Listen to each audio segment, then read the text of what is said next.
Episode 1 of Watson starts with us jetting off to the Reichenbach Falls in Switzerland.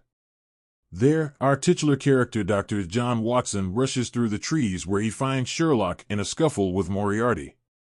Several gunshots go off, leading to the pair tumbling into the rushing water.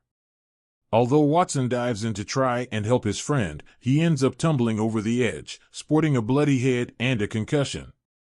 Thankfully, he's found and brought to the hospital, where he's looked over by a man called Shinwell Johnson. He reveals the bad news that Holmes has passed away and Moriarty is lost, presumably dead too. However, it turns out Holmes was actually loaded and had a fortune. He had a vision of Watson going back to medicine again and practicing. Along with a brand new clinic, Watson is also given his own pick of medics to work alongside, and Johnson is being paid to be Watson's right-hand man and confidant through all of this. So I guess it's time to check into the Holmes clinic. Fast forward 6 months and Holmes is running his clinic after recovering. Here, Watson is joined by his comrades, the nerdy Dr. Sasha Lubbock, who was adopted after living in China and brought into a wealthy family before working her butt off to make it in medical school. There's also computer whiz Dr. Adam Croft and his brother, Stevens. They have identical DNA and the same background. Oh, and Adam is also obsessed with eggs too. There's also Dr. Ingrid Darien, who's apparently the best neurologist in the state and works closely with Watson and the team. Now, Watson is still suffering from amnesia and can't remember the weeks leading up to his accident in Switzerland. He is starting to remember more about Moriarty though, including that his 2 fingers have been fused into the M shape. His latest patient happens to be someone called Erica Filippello, whose vision is obscured and she keeps seeing bizarre fragments in her mind's eye, as if she's dreaming while awake.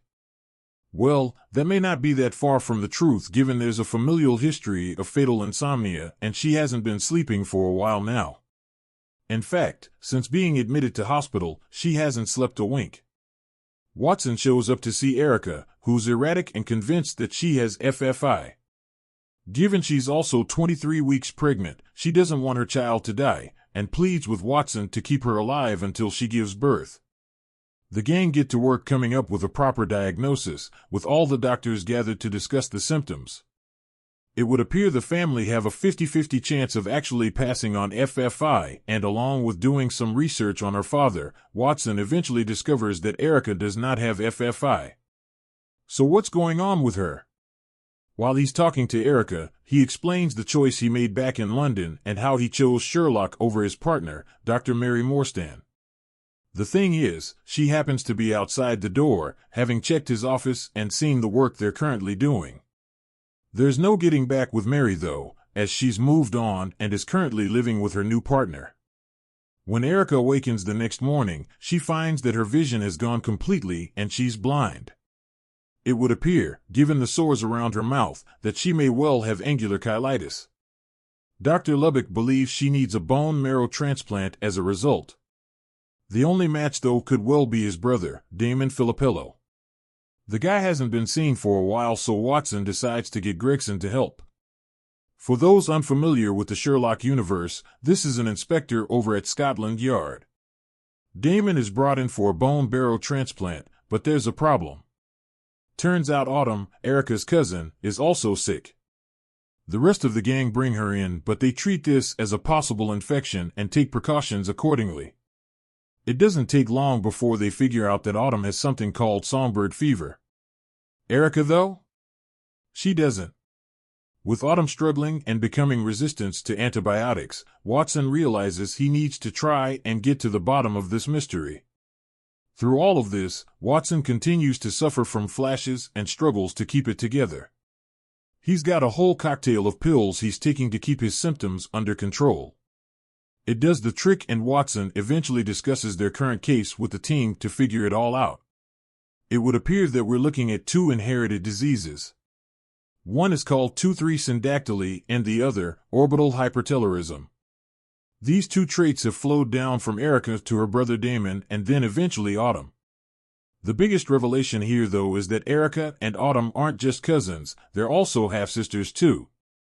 This helps to find a solution and treatment is run on them both.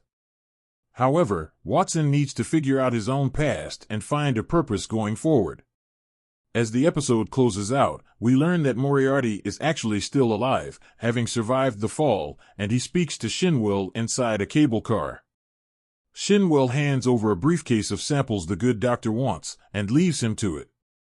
A poor remake of House MD mixed in with Sherlock lore was not on our 2025 bingo card, but there we have it, another modern remake for a modern audience. Watson is not just a carbon copy though, it's also poorly written. The case itself is fine and drives the narrative forward, but we also get clunky exposition throughout. The big information dump with Adam talking about the gang and who they all are feels super forced, while the mystery surrounding Watson's past is nowhere near strong enough to drive this story forward.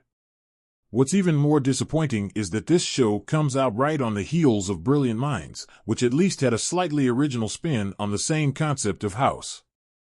Here, the show doesn't even disguise where it's got its ideas from.